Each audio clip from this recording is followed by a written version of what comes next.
The Italian-designed and manufactured FAMA K209 helicopter has arrived in the African skies. This mainly carbon fiber machine could revolutionize helicopter pilot training on the continent.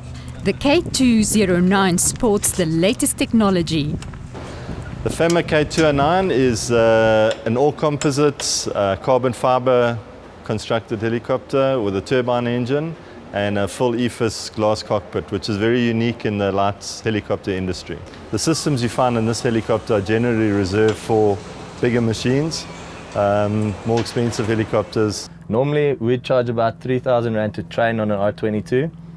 The cheapest turbine trainer would be a Jet Ranger at about 8 to 10,000 Rand. So it's that substantial jump that makes it so special. Now you can train for normal low-cost rates with a turbine. This machine makes direct progress to turbine rating for student pilots possible. This machine, I think, will make a significant difference to flying schools within the world for that matter, but in our case in Southern Africa, learning to fly a turbine-powered helicopter is hugely expensive. In this case, it is not. This makes it attractive to people that want to learn to fly, and they will have turbine-powered experience in their logbook to enhance their careers in the future. This machine, for example, has very strong pedal authority, which means you have to be extra sensitive on the pedals as compared to other helicopters. So that will make the students work a little bit harder. Other things like the turbine has a bit of a lag. So a piston helicopter, like a car, as soon as you touch the throttle, there's revs. With the turbine, it needs to spool up first. So it's small things that the student will have to also bear in mind when flying, which we could say maybe makes it a little bit more difficult to fly.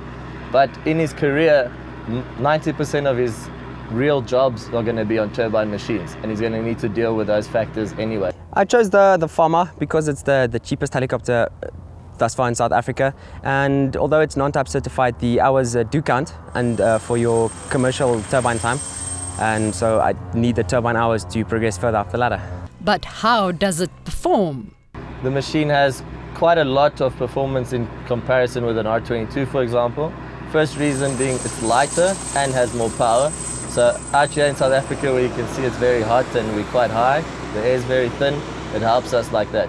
We still obviously have our limitations like any aircraft in these conditions, but we do perform a lot better. I will definitely recommend the helicopter because there is still some things to sort out, but otherwise it's quite a nice helicopter to fly. It's just not very ideal for hot temperatures like today and high altitudes, but further down, lower altitude, it would be just fine. The fixed undercarriage version costs about 2.5 million Rand, and the operating costs are around 700 Rand an hour. For those in Africa eager to own one of these flying babinos, the good news is that there's an assembly facility in South Africa. Your standard maintenance, your scheduled maintenance on the helicopters is very little to be done. Unfortunately for the maintenance companies, fortunately for the owners. They're very, very simple to maintain. They're not technically involved. Generally it's going to be a good machine for owners and not for maintenance companies, because the owners are going to save a lot of money on them. Currently, 3 more K209s are being assembled in South Africa. Keeping it stupidly simple, as the father of the K209, Nino Fama, would say, the race is on in the African skies for being the light training helicopter of choice. Marize de Klerk, AADtv.